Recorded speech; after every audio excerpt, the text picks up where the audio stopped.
Okay. Marianne, you can take over now. Lovely. Thank you, Olsen.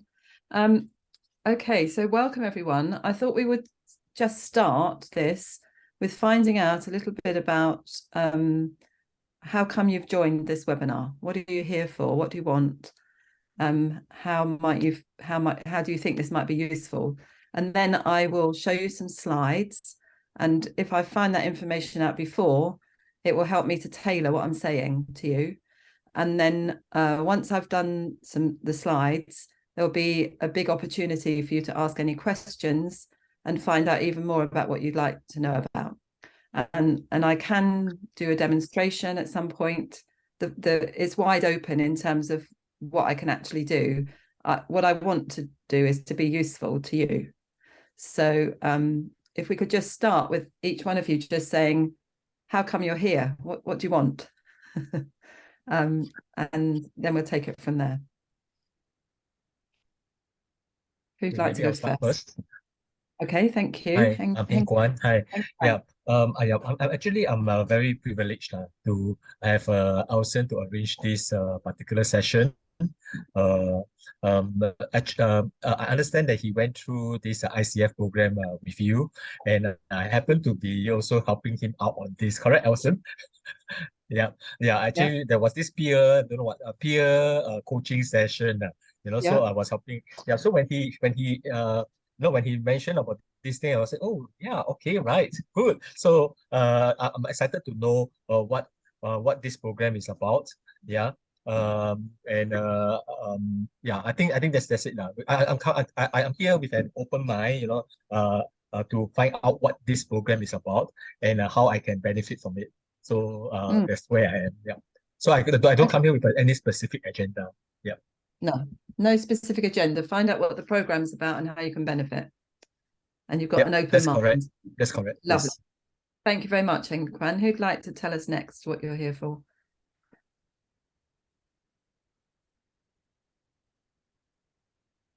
Okay, I'll go next. Thank you. So I'm Catherine, and I've just joined SHG as a facilitator for some of the courses.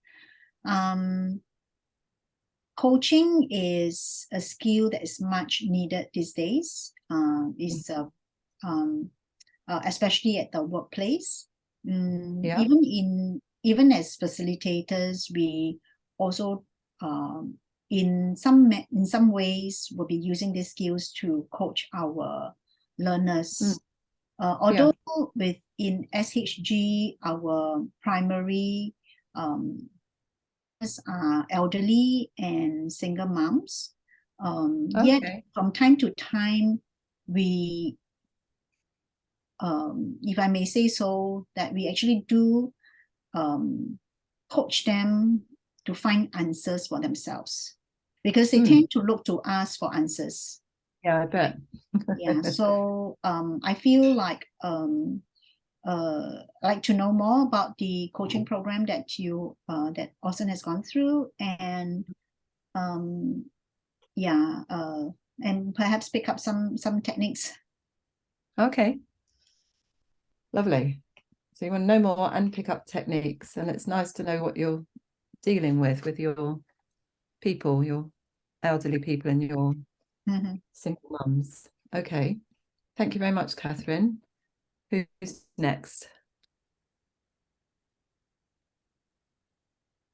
Okay, I think I'm my turn. Okay, my name is Angeline. I'm staff from SHG.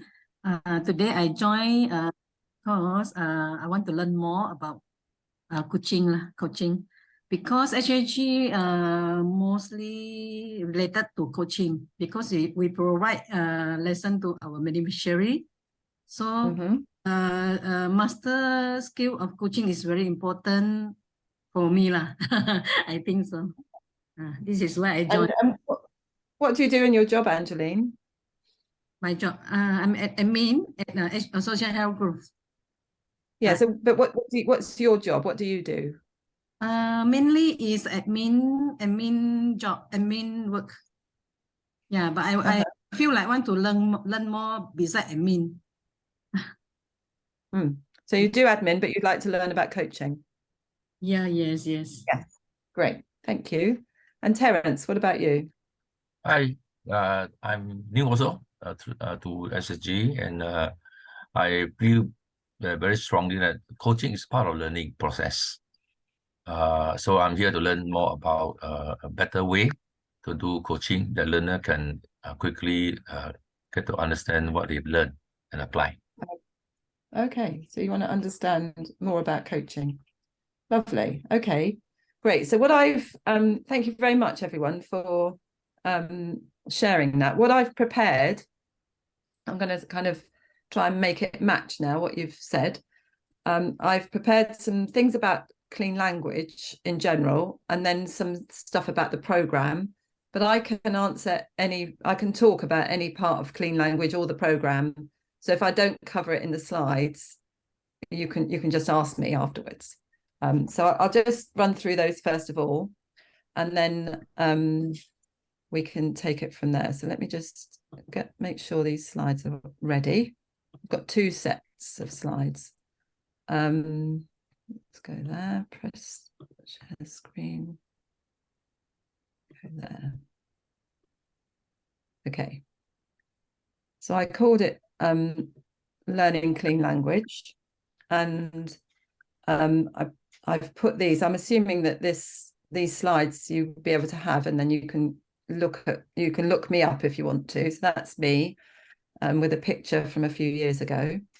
And so the basic answer to what is clean language, it's a way of working with someone, for example, as a coach or as an interviewer, just in order to gather data that reduces bias to a minimum. You can't eliminate it completely, but it's a way of keeping your own ideas, thoughts, assumptions, metaphors, whatever, out of the conversation, and focusing as much as possible on the client and what their thinking is and their ideas.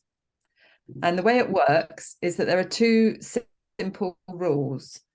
And the rules are that you only use the other person's words. So you listen very carefully and you use their words, not you don't paraphrase or add in your inferences. So you use their exact words, and you ask questions that are clean. And hang on, so the clean part of clean are a bunch of questions devised by this man called David Grove, who's going to pop up in a moment. And the idea is that that these questions themselves have been stripped of assumptions and metaphors as far as possible. So they're very, very simple questions. And they do 2 things. They hold or honor the client's language, and they help the client to describe the metaphors that they use for their experience. And not just describe, but develop those metaphors, because he believed that there was a lot of information within those metaphors that would help people to understand what's going on for them. So the clean questions, this is not the whole lot of all the clean questions, but it's a large proportion of them. There aren't very many, and they are asking about things that are common to everyone. So everyone in the whole world has space as a way of organizing things. So we've got questions that go, where is and whereabouts is, because everybody, wherever you are, we all think spatially. And then we all think also in terms of time. So there are questions sequence before at the bottom there and sequence after. So what happens just before? Where does such and such come from? Then what happens? What happens next? They are what we call sequence or time questions, because again, everyone in the world thinks in terms of time. And another thing we all think of is in terms of attributes of things. So if I have a cup, hold up my cup, then this cup has got a shape, a size, it's got height, it's got color, it's got a depth, and we might describe it as attractive or unattractive depending on our taste.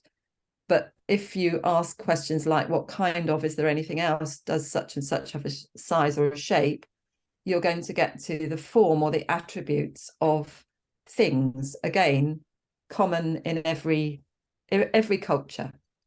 And then the last category is metaphor, which is also common in every category, where we liken one thing to something else. We say, oh, you know, that experience was a bit like going on a roller coaster. So we don't mean that we went on a roller coaster. We mean we had an experience that was a bit like it. And again, that is common worldwide. And so these questions only have in them things that are universal, that everyone will be able to relate to. They do not contain any kind of idiosyncratic or individualized ideas like, don't you think it would be a good idea to change your way of being in this workplace? So they don't tell people what to do. They are very, very open questions. And they only work if you put them together with someone's words, otherwise they don't make any sense. So here's an example. So somebody says, I'm stuck.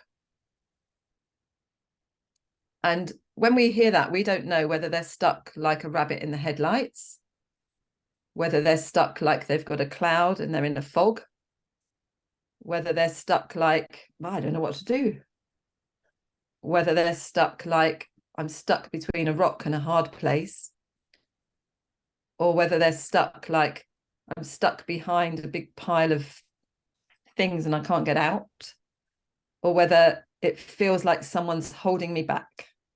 When they say that, we might make up based on our own experience that it's like they don't know what to do, or it's like they're a rabbit in the headlights, but we don't actually know which one of those it might be, and it's probably something completely different to one of those. So we say, instead of making up what we think they mean, we say, and you're stuck. And what kind of stuck is that stuck? And go back to that. That's a clean question that allows that person to then say, oh, I'm stuck like a rabbit in the headlights, or I'm stuck like my feet are in glue and I can't move, or I'm stuck.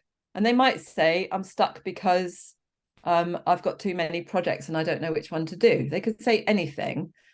It's up to them what they say. And we're not trying to guide them in any particular direction with that question. So that's just a little example, and I can do more of those later. So how this works in coaching is that there's an underpinning belief that the person that you're coaching has within them the ideas, the solutions that they need in order to sort out their current issue. They don't have to be rescued by the coach who's like, I know what's best for you. Now, obviously, that's not always true, because sometimes people need to go outside of themselves and do some research. But in that case, we would assume that the person has the capability to ask questions and find things out from other people. It's about not rescuing them, not telling them what you think they need to do. And the next belief that we have is that you can access that wisdom through these metaphors, so that somebody whose feet are stuck like glue has a different structure than somebody who's like a rabbit in a headlights or in a fog, and that the nature of the metaphor will not only help them to explore what's going on, but will suggest ideas like a fog might lift. And for feet stuck like glue, you might need a solvent to melt the glue. And so different ideas, and these metaphors become like stories that can be sorted out using the knowledge that's gained through the metaphor. Clean language and symbolic modeling, which is kind of the developing of those metaphors, help to create the space around those metaphors, find this information out, create the conditions for change. And new insights and ideas just suddenly emerge. You don't have to work hard as a clean coach. As long as you develop these metaphors, people go, oh, I see what I'm doing now. Oh, that's why I'm doing that. Or, oh, I know what I can do about this. They just get the ideas all on their own because they're exploring the metaphors. And so change then is a natural byproduct of the process. You don't have to make something happen. And you won't know whether that has been really successful until afterwards. So, but that's always true of coaching. You work with somebody for an hour or an hour and a half or whatever, and they go off, and you don't know whether that's going to have worked for them until they try it out in the real world.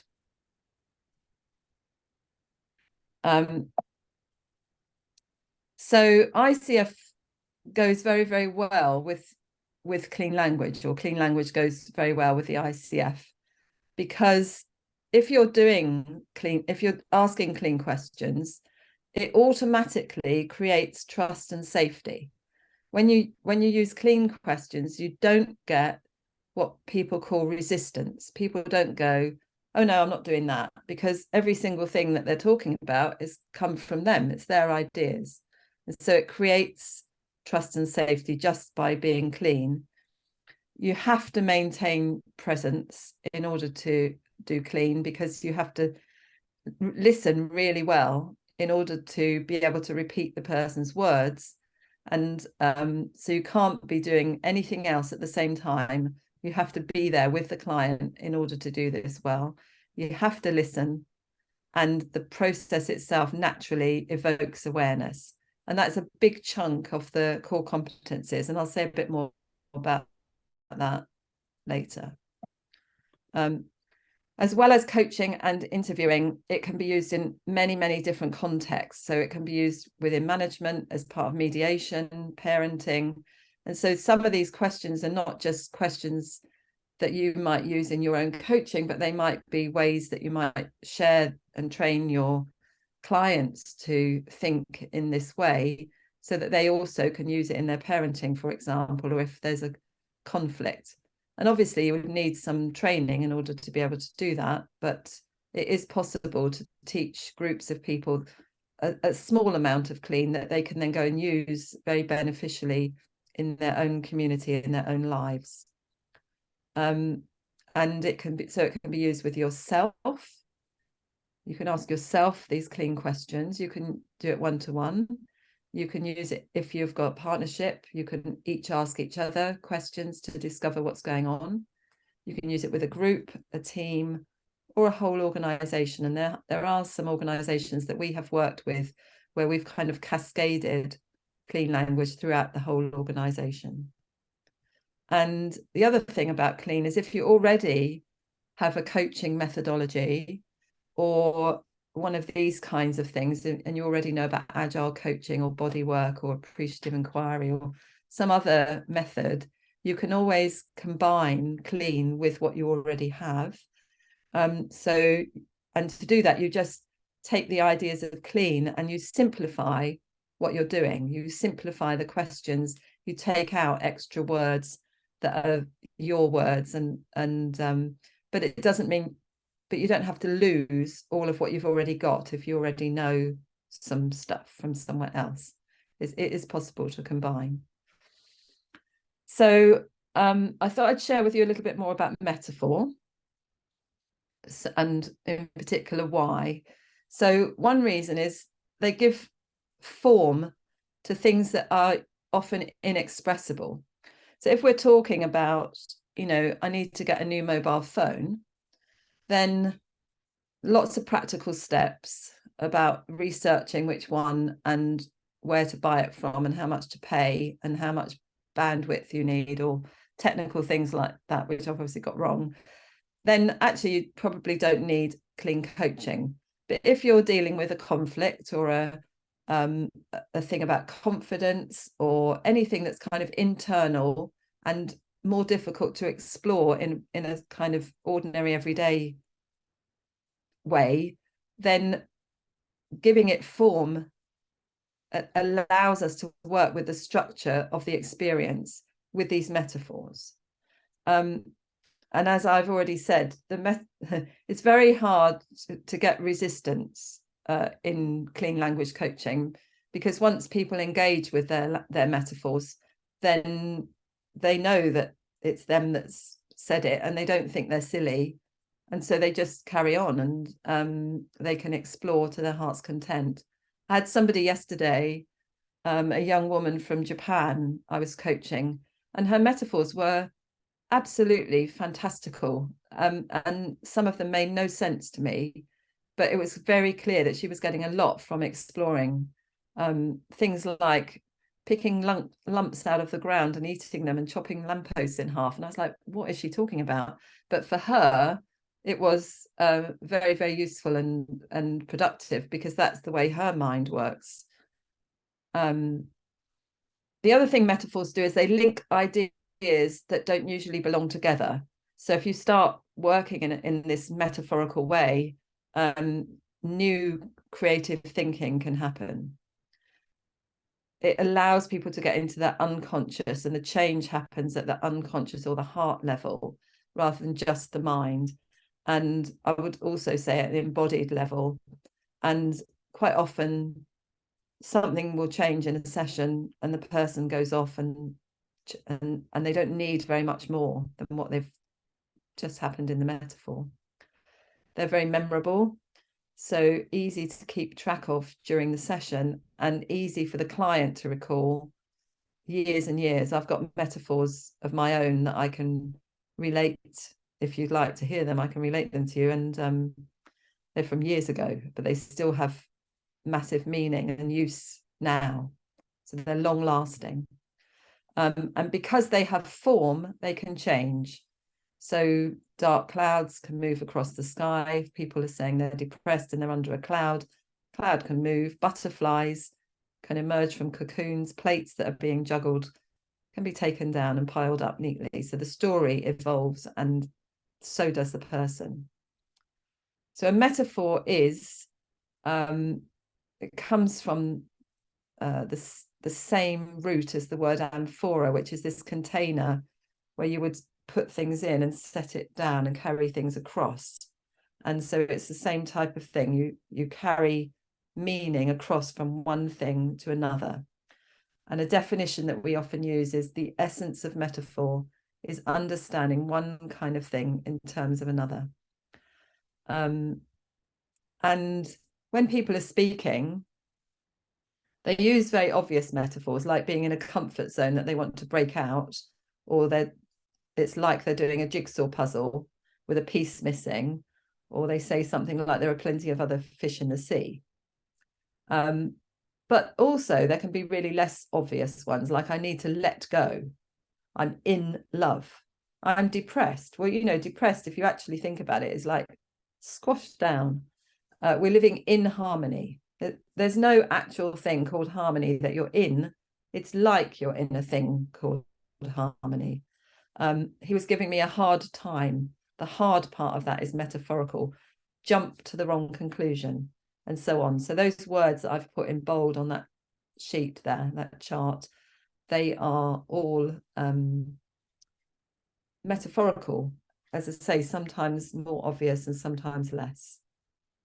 Gestures can also be metaphorical. So, when we put a thumb up, we're saying something, and the thumb's standing in for that's really good, or something that we might say. So a metaphor is something that stands in stop, or I might do that because it's something I might say peachy. But gestures also are metaphorical. And when people are speaking, just as I'm doing now with this hand, there's often what David Grove would call a choreography going along with their speech. It's kind of, they're not just saying words, but they're saying something with their hands. And in clean language coaching, we also pay attention to that and what that might mean for the person. So we've got these universal metaphors of time, space, form, two more, function and relationship. And we do assume that those things exist, but pretty much other than that, we do not. And so our questions have different functions. So we are developing form with the attributes, we're developing location, we're inviting metaphor, we're relating across time, and we're relating over space. And those are the ones that I've already shown you. And then we're also interested in a coaching context about the person's intention. What do they want to have happen? And that's a question that we have right at the beginning of coaching, so that we can orient the person towards what this is about and what they want. And then there are a few other questions that are none of those.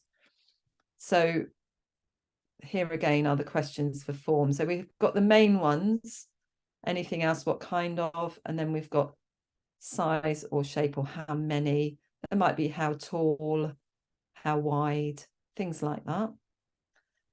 We've got where and whereabouts. We might also have, is such and such on the inside or the outside, in which direction is it?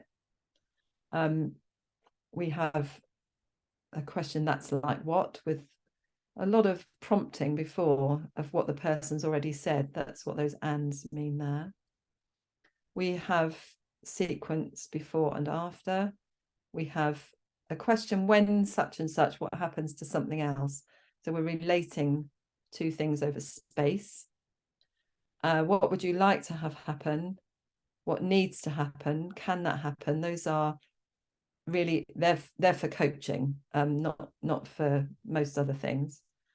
And then we might ask somebody, how do you know? Or we might say, what's happening now? What just happened? So we're going absolutely live to what's going on right now.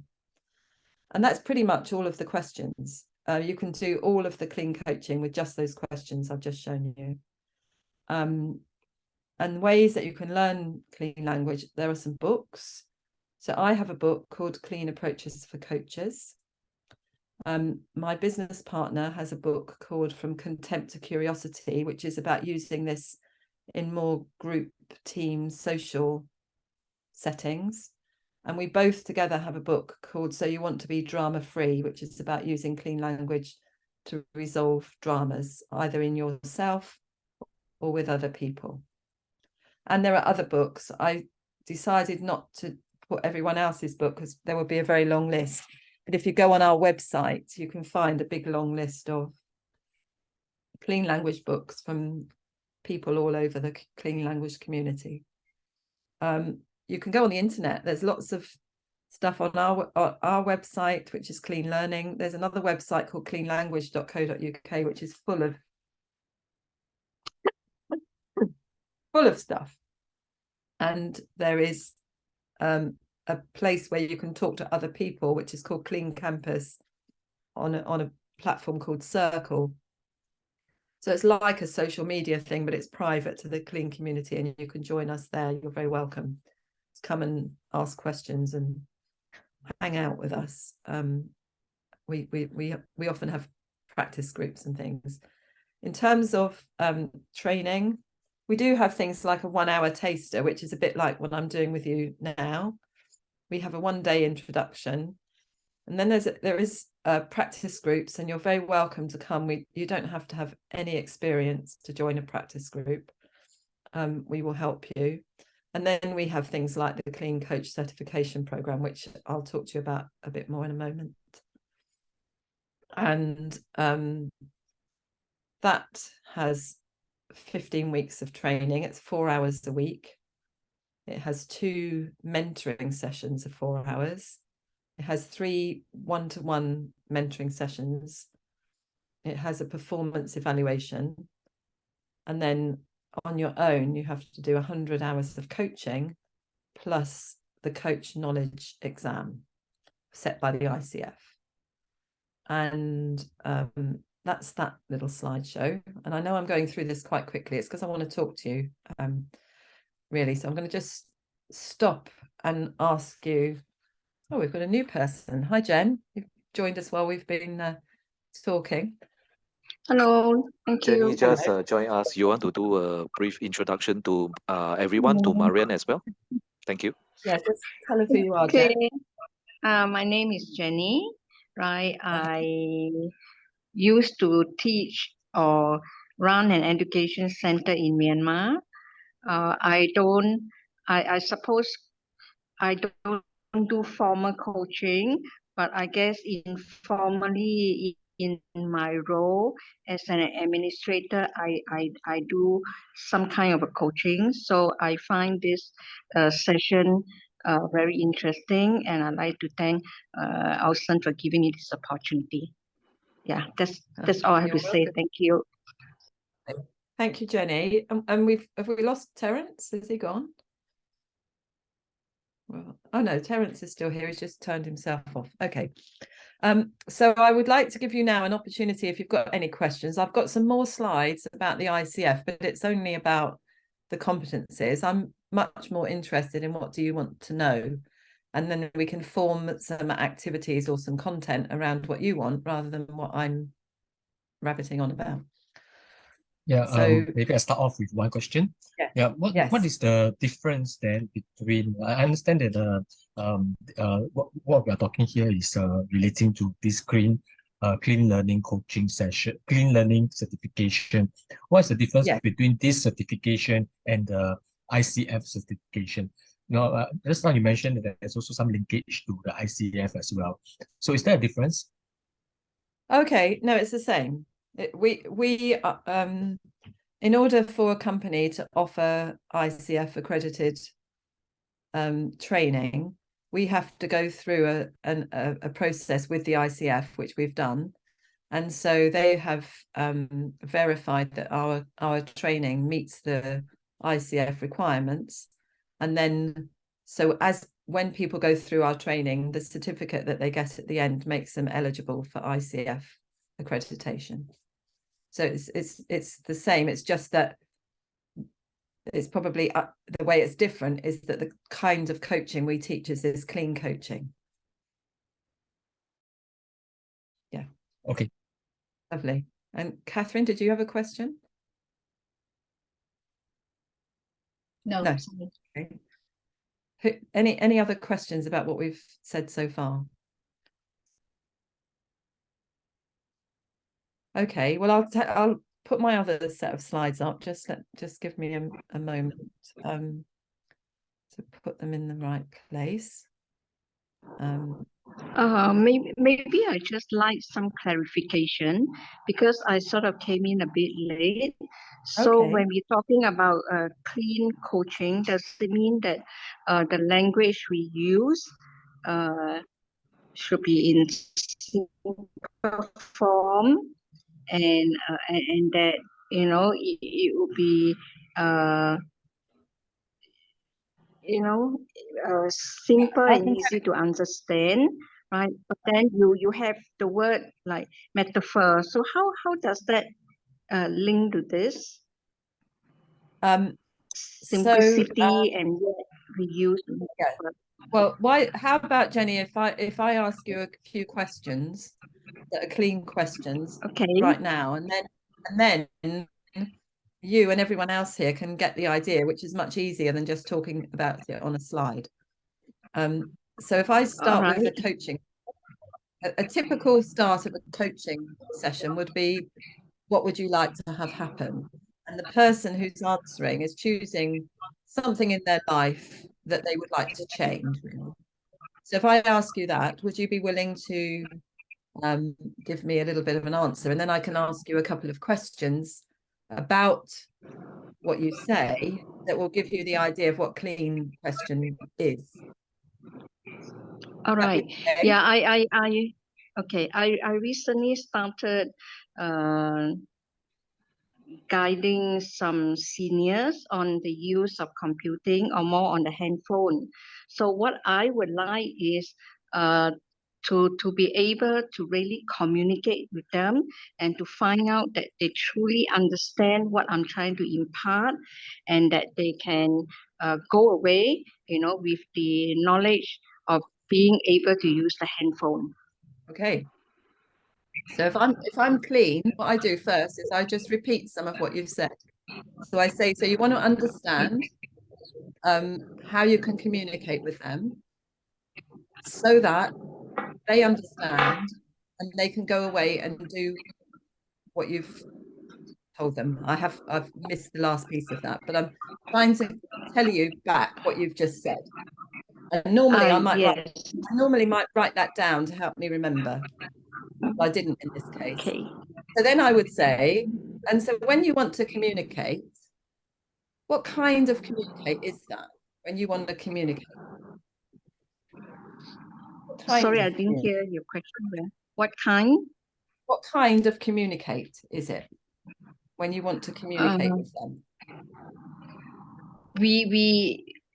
I'm not sure whether I'm getting you correct, but I would say that we use English, but because some of them do not understand English very well, so we have to use the handphone itself to demonstrate. We also need to maybe translate it into Chinese or into dialect to make them understand better.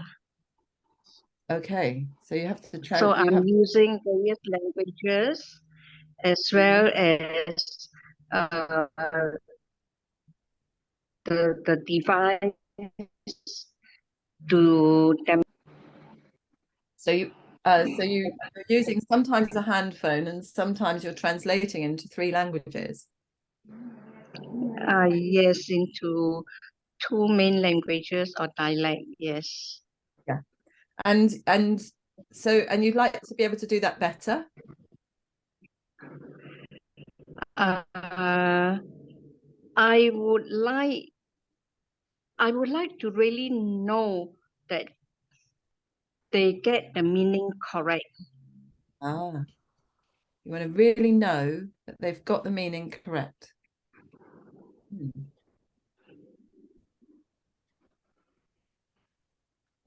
And what would let you know that you had the meaning correct? I suppose when they are able to, like for example, we ask them to maybe make a call and they are able to do that, which means that they have received the communication correctly and able to do it properly.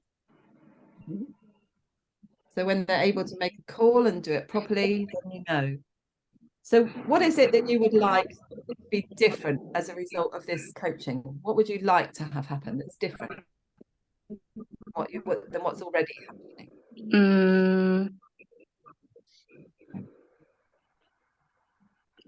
I guess to speed up the process and also to get them to feel excited that they're able to do it so quickly, correctly. You'd like to speed up the process and get them feeling excited that they can do it quickly. And so when you want to speed up the process, is there anything else about speed up?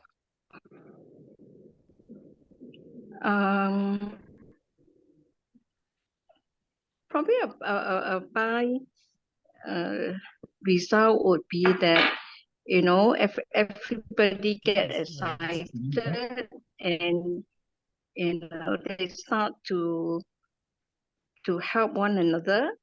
So it's not just me and them, but the class as a whole, everybody interacting and trying to get the process correct. So if you speed it up, then the result will be that everyone's excited and they start helping one another, and then the class is interacting. Everybody's interacting. Yes, correct. So when there's when there is a process, how long is that process now? The duration is actually a two hours duration, but sometime it's a bit slow, you know, because if they're able to do it faster, then they will have more time to do hands-on and experience more things. And I guess as they are able to do what they're supposed to do and experience more things, they get more excited and more enthusiastic and would look forward to the next class.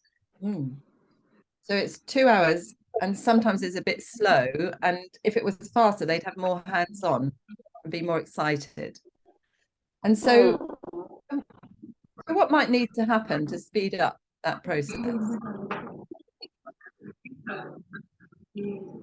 What need to first, I think the enthusiasm that they want to learn, they want to know more, and that they really beginning to see value, you know, in coming to the class. Besides just coming in to interact, that yes, they are finding value. And so knowledge. So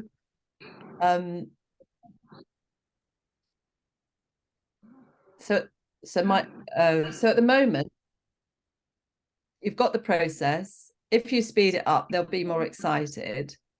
And I might have misheard you, but what I think you're saying is that that if they were more excited, then it would speed up. More excited, they will speed up, they will feel happier, and they probably... What comes first, the more excited and then they speed up, or the speed up and then the more excited? Which is first? I think it's probably about the same time, because when they realize that they're able to do it, then they will get excited, and when they get excited, it is easier for them to, their mind will be more open, and therefore they learn faster. Okay, so if they get excited, then they mind open and they learn faster. And what's the very first thing that would need to happen when they first come? What would be the first thing that needs to happen before they're excited?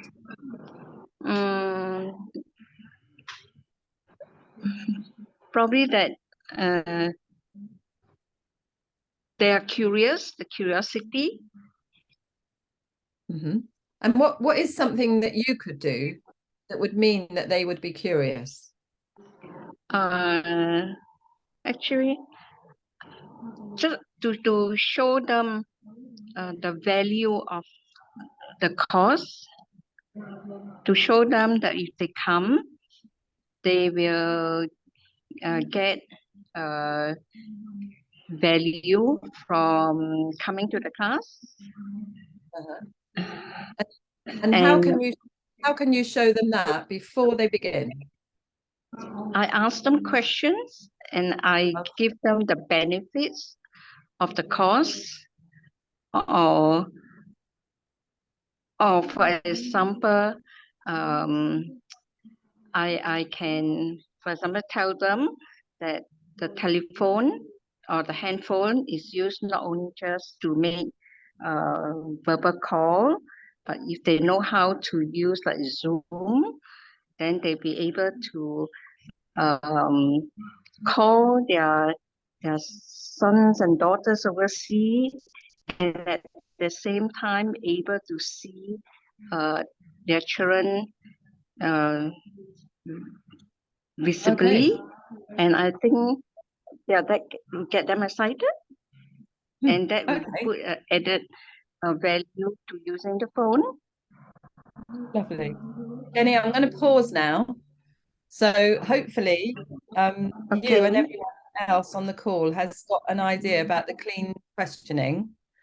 In that I'm taking your words, I'm choosing words that you say, and I'm asking you questions about your words in order to get you thinking. And I've got a question that I'm going to leave you with for your own coaching, which is, I'm not sure about this. I think you're already asking them questions and giving them the benefits. Okay. Are you already doing that, Jenny?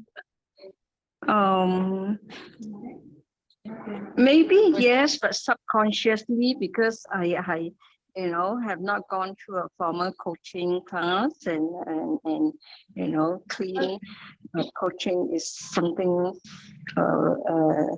It's the first time I hear of it. Okay, so let me ask you in a different way. Have you got something new from this coaching? Have you got a new idea? Yes, yeah. Okay. You asked. Yes, I've learned things from this 1 hour. Okay. Thank you very much. All right. So because I was kind of making an assumption that you already told them the benefits and you already were doing this, and I was looking for what's new, and that's the danger when you're the coach, is that you start making an assumption and it stops you from asking questions that would actually be helpful. But let me turn to everyone else. So everyone else was watching that. So what have you gained from watching that little piece with Jenny now?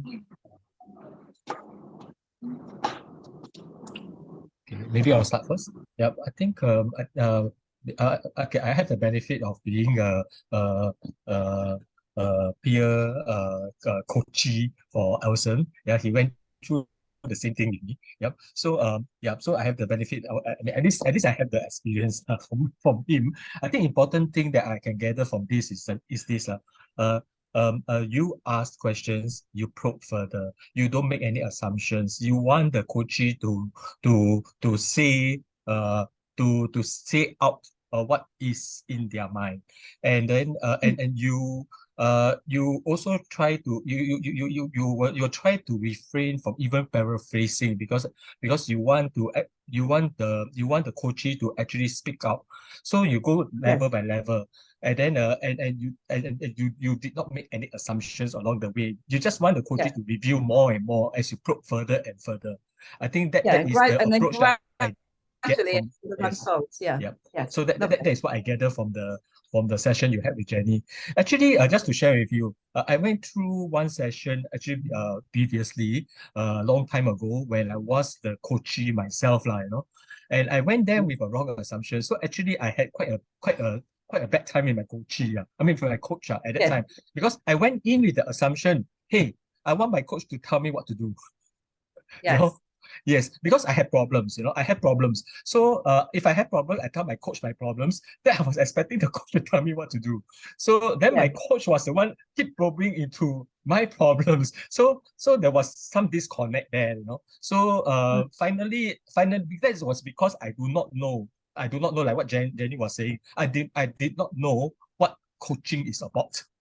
So that is why there was these differences. I was expecting the coach to be a mentor, even to be someone who teach me what to do. I think we have this problem. I think one of the reasons why we have this problem, I think Jenny is nodding at it. The reason why we had this problem is because at this part of the world, we come from as you know, we come from a society where we depended a lot on our authorities, like the government, to tell us what to do. It's quite different from your part of the world, where you decide what you want to do. So there is some cultural differences there, and that's why when I first had my first coaching session, I was, how come the coach asked me to give solution where I'm expecting solution from the coach, instead. So we had these differences, just because we don't know what is the fundamentals of this coaching. So I was very pleased to have this session with Elson. Although I'm helping him out, I'm actually learning from him as well. So I come to know that, hey, look, actually coaching is not like that. Coaching is actually, I'm supposed to be telling you where my issues are, and hopefully I tell you the solution at the end of the day. I mean, that's what I get.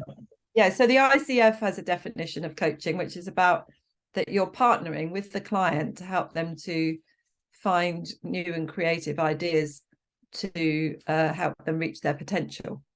So it's all about the client finding ideas for themselves.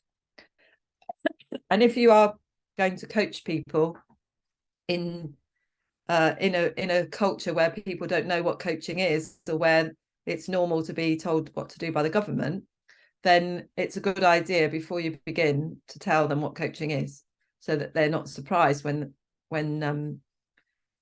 you don't tell them what they want to know. Yeah, So allow me to correct this. This is not just being told what to do by the government. It's also being told what to do by our teachers, being told what to do by our parents. You know, if we come from this culture where, you know, we just want to be told what to do. Yeah, so it's very, very different. Yeah, okay, yes, sorry. I understand. Yeah, okay, thank you. So that, and I thought you gave a very good summary of what I was doing. So well done. Any other comments about the little demo that I've just done with Jenny, or any questions? Okay, I will share. For me, what I notice is that the coach actually has to pay a lot of attention to the coachee, picking up where they left off. And I think it takes a lot of skill to be asking questions. Likewise, I would agree with Hing Guan that, you know, this part of Asia, we don't know how to ask effective questions or clean questions. We have a tendency to give answers, right? And because our education system is such, and there's also how we are brought up in the larger environment, the bigger environment. We have that tendency, so it's a lot as of well. we have that tendency as well. And most people on a clean language training find that they have some work to do to keep their ideas to themselves. It's not easy, because if that's what you're used to, somebody says, oh, I'm stuck with this, normally we go, oh, why don't you try such and such? And to say, oh, what kind of stuck, is a completely different way of working. And so most people find it a challenge, because even in this part of the world, we are good at telling people what to do. Actually, our education system also model very closely with the British education system. We are part of the Commonwealth. Yeah. So our education system is very much the British education system. But I think it's not. I think the issue is not just not much the education system, but rather the culture. You know, the culture here, is different. You know, from the culture over at your side. Yeah. Yes. Yeah, and some people in the UK have taken clean language into schools and have taught it to children, which is a fantastic thing, because it means they grow up knowing that you can ask a question instead of giving your advice, as it were. Anyway, and Angeline, is it Angeline or Angelina? Angeline or Terence, any questions or ideas from yourselves?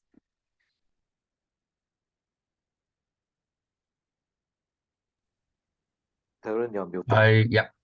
Okay, I tend to think, I hope I'm correct, I then correct that when we do coaching, we try probably to do more prompting than to lead them in telling answers, and we make some way to help them to make corrections. Am I right to think of that is one way, effective way? Yes. Yeah. But they offer solution always. It's not that telling people what to do is wrong. I'm not suggesting that at all, because sometimes people do need a little bit of guidance. It's just that the wealth of their own knowledge, solutions and ideas and experience goes untapped, and then they if you can tap into that using clean language and metaphor, then they become more capable. So in a way, it's a way of inspiring people to become more capable, because they realize that they have their own resources, their own things to fall on, and they don't need to keep on asking other people how to do things. They can think things through for themselves. So it's not that you can't tell people what to do. And sometimes right at the end of a coaching session, I will give somebody an idea because I've got an idea that might work for them. But before that, I'm finding out what ideas they've got and what sort of new magic things that they didn't even know they knew can come out through the coaching, and to help them to be more resourced for that thing that they're talking about, but also in general, and so that they become more capable in their lives. Yeah. Sure. Angeline, anything from you?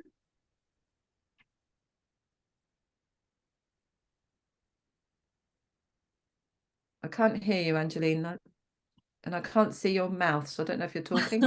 Okay, I'm sorry. Okay, actually I don't know about coaching. I'm still learning, and all the while I'm a learner. So, but if talking about coaching, this is my own opinion. So, we must know our learner. For example, their level. Some learner probably they are not that high level. So we must use more simple work and more role play and more people when coaching them. Yeah, you're absolutely right. You need to know your learners and know what level they're at in their own abilities and what have you, so that you can choose appropriately. Because I think there's a difference between when you've got a job to do, like you need to teach this person how to use the phone or Zoom, and that is a specific job that you're doing. That is different than when people come and they're talking about their own kind of inner world, if you see what I mean. So if what somebody wants to do is to learn how to use Zoom, then the thing to do is to teach them how to use Zoom and do role play and things like that. But if what they want to know is how they can cope better with their work-life balance, then that's something that you can ask them clean questions about, and they can find out through their own metaphor what that balance could be like for them. So it's using the right tool for the right task, if I've understood correctly what you were saying. Yeah. So it's not a universal tool for every single situation. It is, for example, there's no way that I could do this whole webinar with just clean questions, because I came here to tell you some stuff as well. And so if I don't say anything at all, you're probably not going to learn very much. If I just ask you all clean questions, you might learn about yourself, but you're not going to learn about clean language, which is what I know about. So if I know something and I know you want to learn about it, I'm not using my clean questions to teach you. I'm telling you about it, or I'm demonstrating it, or I'm talking with you about it, and figuring out what you're learning, and then trying to add something that's a bit new and different to enhance what's going on. So it's different tools for different contexts. Yeah. Olsen, can I just come to you and ask you if there's anything you would like me to be doing now? We've done an hour. We've got half an hour left. Sure. Marian, maybe you might want to talk about a little bit of symbolic modeling on that. Yeah. So the relationship, with the symbolic modeling, modeling, maybe that might help. Maybe just how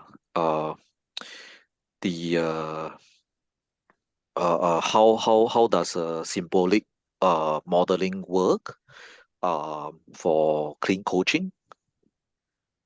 Yeah. Okay. That'll be helpful. Thank you. Within a clean coaching Within the clean session? coaching. Yes. Just probably how does each segment come about and whatnot, Yeah. Thank you. So the model this is about the model that we teach on our Clean Coach certification program. So what we do is we split the session, the coaching session, into 3 parts. We have a beginning, a middle, and an end. in the beginning is all about finding out from the client what they want. What is this all about? What do they want? And what specifically do they want in this coaching session? So we ask questions like, what would you like to have happen? What would you like to have happen in this session? How will you know you've got that? And how come that's important to you? Questions like that kind of scope out what this whole thing is about and what the coachee or the client wants to get from the coaching. So it's like you're doing some stuff before you start the coaching, although of course the coaching has already started, because lots of people don't know what they want. And so helping them to figure out what they want is a big part of the coaching, because they only know that they're stuck or they're overwhelmed or they're stressed. They don't know what they want and they haven't thought about it. So they come and they say, I'm really stressed. And then you say, oh, you know, you get them to tell you a bit more about the stress. And then you say, what would you like to have happen? And then they go, oh, I'd like to be calm. And you go, okay, so what their outcome is, they want to be calm. And then you can ask clean questions. What kind of calm? Whereabouts do you want to be calm? When do you want to be calm? And kind of scope out what it is that they want. Like, as if you were, somebody came to you in your work and they say, I don't know, I want to start a new project. And you'd go, well, what kind of project? Tell me more about the project. You're trying to scope out what's going on. So that's the beginning. And then in the middle, we go into this, what I was talking about earlier, where we ask questions about the metaphors that people are using. So Jenny wasn't really using very many metaphors, so I didn't really show you that in that little piece. But if somebody says something like, I'd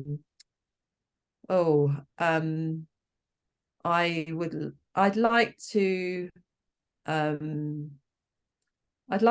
know what path to go along. I've got a choice of, I could go on this path or that path. Path is a metaphor.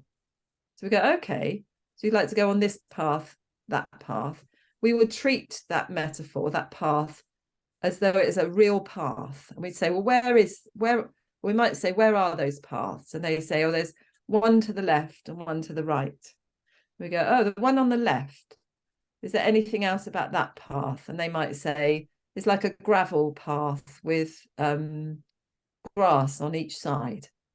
And we say, okay, that one's like a gravel path. What about this path? And they say, oh, well, that one's a bit up and downy and it's sandy. So now we've got a gravel path and a sandy path. Anything else about this one? Oh, it's a long path. I can see way into the distance and there are trees. This path, well, because it's up and down, I can only see a little way. And so we build up the information in the metaphors.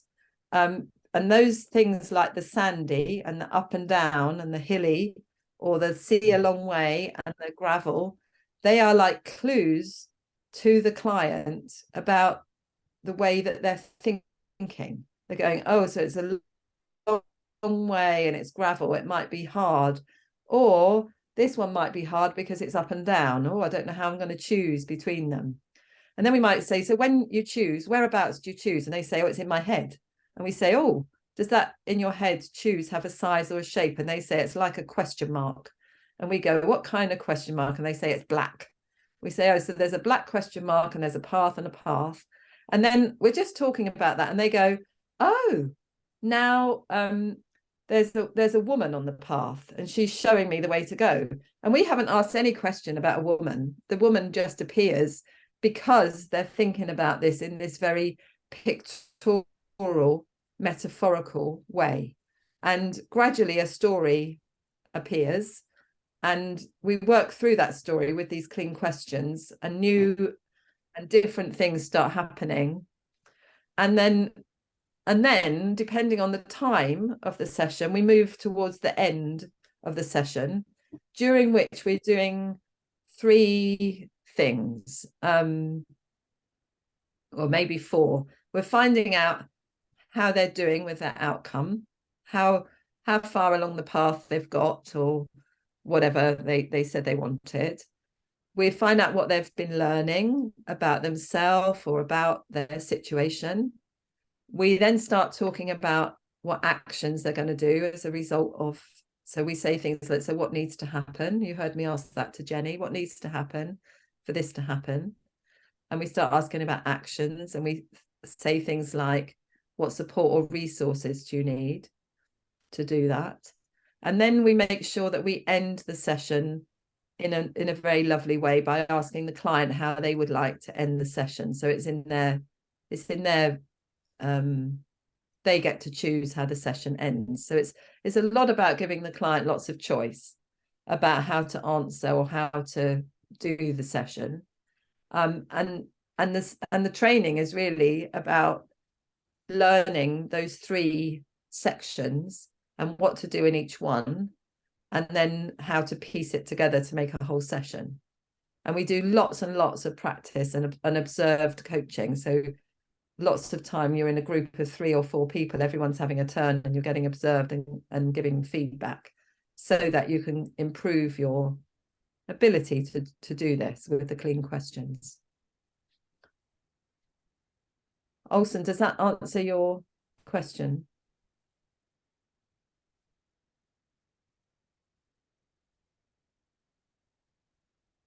Marianne, yes. Does that answer your question? Yes. This so what happened is I think thank you, Marianne. I think this clean coaching is hopefully giving you all some overview. I think Jenny has just demonstrated. Clean coaching is something whereby you actually deliver certain things. Something that you would like to take away, or you would like to find out, just like what Jenny has demonstrated, and Marian has just provide some support in terms of some questions, clean questions, to allow Jenny to think deeper, all right, so that she would be able to have her metaphor. Uh, uh, it could be a solutions, or it could be certain things that you might want to know. But I think this 1 hour or so, the clean coaching is probably to allow you to have some kickstart to understand actually what is clean coaching all about. Yeah. So so that we could also actually deliver in future. We also will be delivering some program clean coaching by Marian as well. Yeah. So I think and thanks to all my trainer and my board member as well, and Angeline, the admin manager. All right. To have your time. Um, yeah, probably we just have another couple of minutes, see whether you all have anything that you all like to ask Marian. Please take this opportunity to ask her. Yeah, do. Yeah. I'm Yep. more Since happy we have a to- few minutes left, just one question. The burning questions, the typical Singaporean will ask. Yeah. So if a person decides to pursue further in this ICF certification, how much does it cost? The cost is £3,120. And you can pay that in installments over time. I know when Olsen did it, I don't know what the it's always tricky when there's other countries, whether that is, I don't know whether that's a huge amount or whether that is reasonable in the same ballpark as training there. So we are able to offer a discount from that if that's twice the amount that you would normally pay. We can talk about it, but that's the normal cost for the people that come. Yeah, but as I say, we can talk about the cost because we're only a small company, and we can figure things out. Yeah. Okay. Anything else you would like to know?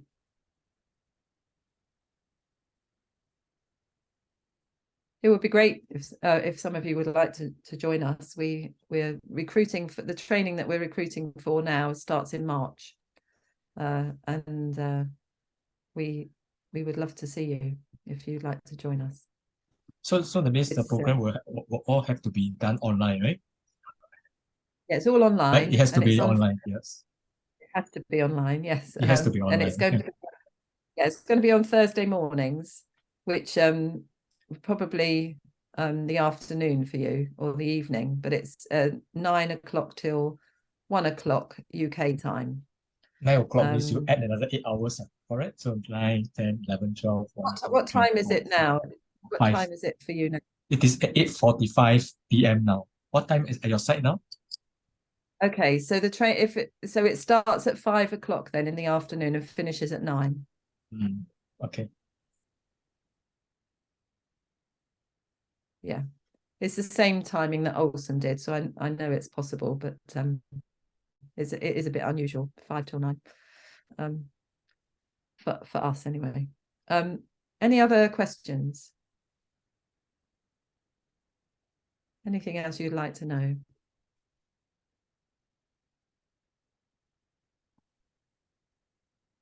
Okay, well, if we haven't got any more, I'm going to stop. I did have some other slides, but I think they're not suitable for where we're at. So we'll stop now. Thank you very, very much for coming and for your attention and your questions.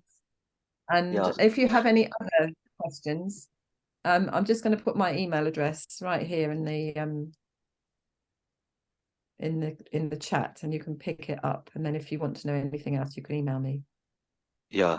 So all right. If no question, so thank you very much. Thank you, Marian. Thanks for your time. All right. You're welcome. And I have those books that I purchased from Amazon. I have just posted on the WhatsApp group. Okay. That two book is really very helpful. There's a lot of information in there, but attending her course, Marian, more interestingly, she will be going through a lot of clean coaching, which is it will be very helpful for us as a trainer. Yeah. Okay. So if no question, thank you very much. And we shall end the session now. Okay. Thanks, Olsen. Thank you. Take care. Okay. Thank you, Marian.